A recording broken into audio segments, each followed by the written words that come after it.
It's lunchtime, and this is Brad Anderson's Lunch Break.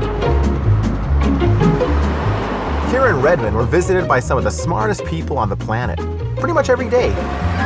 Every chance I get, I meet up with them for lunch.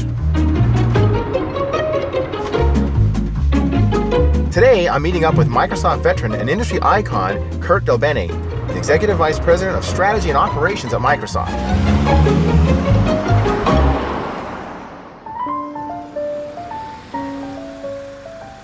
I know you're a big car guy. You build cars, you race cars. I do. I don't know why I'm driving. I should have you driving. Well, you should. So do you drive something like this every day to work? I got to tell you, I drive a Prius. Yeah. I don't know if everyone knows this. We all know. My kids know your last name because they've seen all the commercial of your wife. Who's one of our congresswomen. Hey, it was my name first. That's what I tell people. That's the funny. benefit of that is now people know how to pronounce it.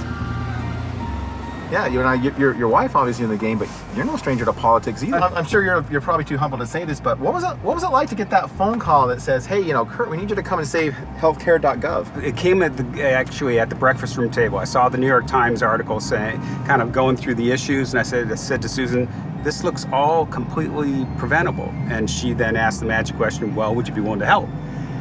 And I said, "Well, that's where the question came. That's where the question came originally." And then, literally, just a couple weeks later, I'm sitting in the Oval Office, and the president said, "I unabashedly beg you to do this."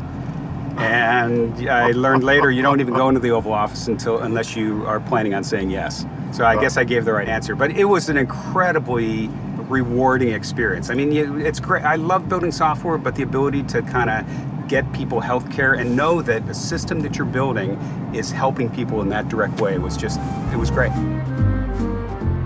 So you've had Obama as a boss, you have Satya as a boss right now. Who was better at playing basketball? Oh, that's an easy one. I don't know that. I thought you were going to ask me a tougher question, that one. That's got to be President Obama. Who's better at cricket? Well, that's got to be Satya, I suppose. But I don't know, the styles of those two leaders is different. I mean, I briefed the president about every week when I was doing the work, and he's a funny guy. And probably one of the biggest differentiators, obviously, Satya's deeply technical, and the president was learning. He kind of got a crash course with healthcare.gov, no pun intended. But I was sitting in the Roosevelt room, we're getting ready for the final push, and I'm describing to him how we're looking at dashboards every day. We're looking at all the indicators, seeing when they'll tip over, and he says, "Oh, so Kurt, it's just like Star Trek, isn't it? We need more power." And he actually says, and I didn't know what to say. I finally just said, "Yeah, Mr. President, it's just like that." It was a fantastic experience. The thing that's amazing about him is, one, after this, and I think it's true of government forevermore, these IT systems are going to be absolutely critical to the success of their agendas, and that this was a turning point in our industry where that got learned.